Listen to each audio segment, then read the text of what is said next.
Karena dalam fikihnya itu tak warai Kang, sampean ben fanatik mazhab Syafi'i. Sebenarnya Imam Syafi'i itu ya manusia, sampean bisa tidak cocok. Tapi masalahnya kan otaknya jauh.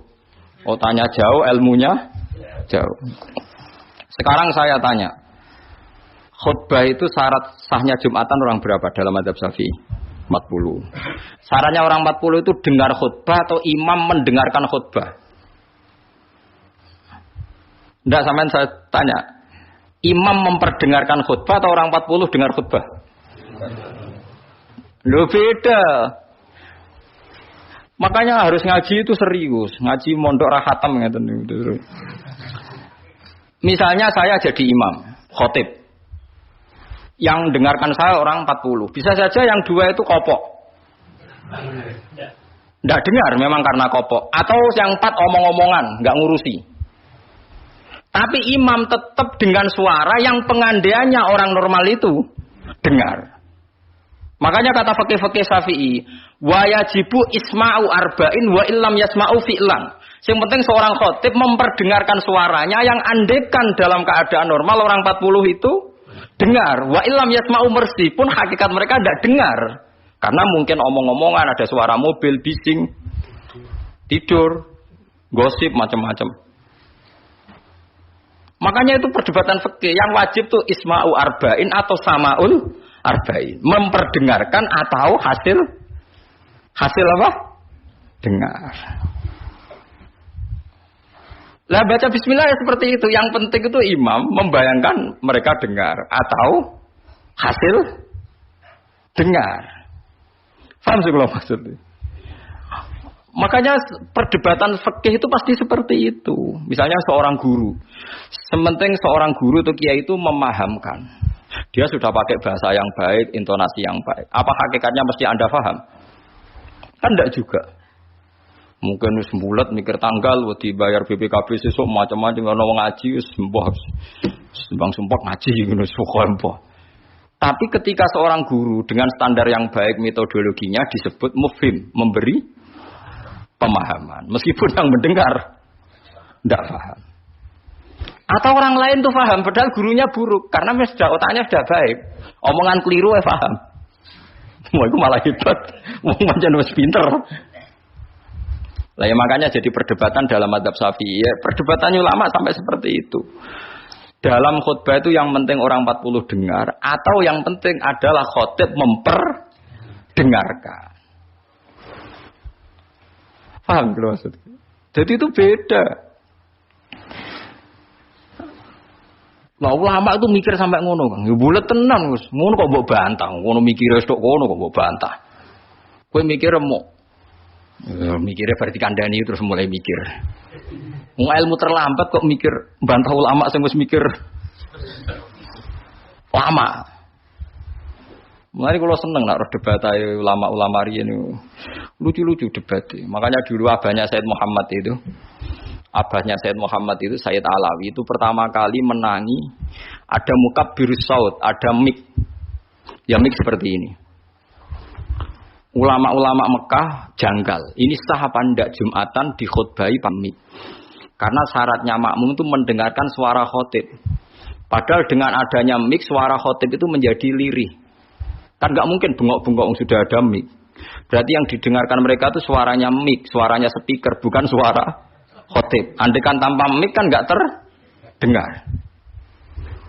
Mulai kontroversi, sah apa ndak sah? Terus Sayyid Alawi, abahnya Sayyid Muhammad bilang, kalau orang nggak bisa melihat kecuali pakai kacamata, itu akad B-nya sah apa ndak? Karena kalau sah berarti dia yang lihat itu tidak dia tapi pakai kacamata. Wong kalau kacamata yang dicopot tidak bisa melihat. Oh ya enggak sah. Berarti enak dia jadi orang yang enggak pernah maksiat karena melihat perempuan di mana-mana juga dianggap tidak melihat. Mulane ana santri beling nang delok wong wedok jare delok kokoco. Perkarane gak delok wong wedok tapi delok gambare wong wedok. Berarti wong kacamataan ora tau maksiat. Tapi cara kula luwih maksiat meneh karena dia kalau marung itu jual belinya enggak sah terus, berarti makan barang haram terus. Ya tuh. Kalau orang pakai kacamata melihat perempuan enggak dosa, berarti kalau dia jual beli juga enggak sah. Berarti kalau makan haram, jual belinya tidak sah. Terus semenjak itu ulama-ulama Wahabi mulai mentoleransi, ya sudah gitu aja kok repot, sudah anggap nopo sah. Pakai kacamata gitu nopo sah. Dulu awal-awal ada teknologi itu ada perdebatan seperti itu. Terus ada perdebatan lagi. Sekarang kesunatan jawab azan apa jawab suara muadzin? Loh, siapa? Mulai bingung tuh sampai lagi orang tahu ngaji. Kalau suara muadzin sekarang ada masjid modern terutama kalau Ramadan. Mergo bilale ape mangan disetel wae radio. Kalau muadzine Kang radio disetel azan niku sunatan jawab to ora? Wong gak ono muadzine. Mau rekaman azan. Nah, ora tau mikir to. Ya ana kiai kados teng daerah sarang biasa, wonten adzan teng masjid napa-napa sing radiusnya kan 1 kilo. Ngaji diterusno. Alasannya ini tidak suara muadzin, andekan tidak pakai speaker kita tidak dengar. Ya dianggapnya tidak dengar, tenang aja macam. Karena sekarang tuh repot kan. Tapi kalau melihat azan tuh kalimat yang sakral, mendengar kalimat sakral, misalnya, sama saya tanya, kesunatannya itu mendengarkan bacaan Quran atau mendengarkan pembaca Quran? Bacaan Quran kan, kamu yakin kan kalau rekaman Quran didengarkan sunat enggak? Sunat, padahal tidak ada yang baca. Karena yang sunat memang mendengarkan bacaan Quran, bukan pembaca, bukan mendengar pembaca Quran. Lah ulama mikir nganti kono ora pusing. Ngono mikir abot ngono jebule wong sowan njuk pangestune kula pengen buka toko. Waduh. Musibah. Mikir tenan-tenan jebule konsumennya mau takok njuk donga perkara buka napa toko ben laris. Nak laris nyalahno jare dongane ra mati. Nak laris jare perkara dekne telaten buka. Aduh seloro kabeh dadi ulama. Mane kula jak istisqa ora pati gelem. Niku misale udan jare musim. Nara udan jare kiai ra mandi bareng udan jare wis musim mergo Desember. Lah niki kiai-kiai teng daerah kula wis pinter kerja istisqa kok ora musim udan do gak gelem. Takok kiai sing ahli falak, iki musim to urung dereng, ampun sakniki istisqa. Yakin kula radio kula niku kiai dadi melok dil-dile niku dadi kula. Dadi ana kiai sing ahli falak iku. Ampun sakniki niki dereng musim. Demen isin maksudnya. Wah, kiai saiki sudah pinter Kang, sudah akeh. Lah dikritik terus ora ono sing nyalami tembak, mbok dikritik tok atau diakali ae. Bareng wis diitung musim hujan kira-kira udane Selasa, istisqa Senin. Mandi Kang rinane udan. Mergo daerah liya sing ra istisqa ya udan juga. Terus wayahe. Lho nek nabi beda, Kang. Nabi ku iso ngatur malaikat udan, gak wani Kang malaikat.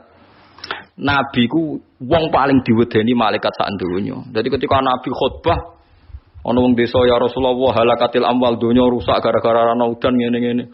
Nabi tangane diangkat, njuk udan malaikat bagian udan terus bingung kabeh langsung udan saat itu juga. Sing wani sapa?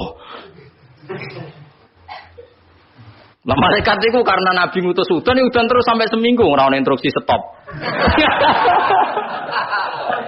Wah, malaikat terus repot ngadepi malaikat. Wah, akhirnya saiki ora rusak perkara kekeringan tapi rusak mergo sapine untane do katut banjir. Jumat berikutnya ya Rasulullah halakatil amal sakniki rusak malih tapi ora perkara ora ana banyu tapi kebanteran banjire. Wah, akhirnya Nabi ndonga meneh mesti delok tok langit. Allahumma khawalena ala alena mandek. Makanya Abu Hanifah itu menolak sholat istisqa. Dia bilang ketika Nabi dulu itu tidak istisqa, cukup sambil khutbah beliau donga. Tapi Nabi mandi rasa istisqa, rasa lapangan, rasa macam-macam Nabi sing so nandingi Nabi sinten. Nah, kita kan akeh-akeh ra mandi ya. Satu ilmiah sithik wae. Iki rong musim yo enteni sabar wis ngono jujur ae. Allah kagungan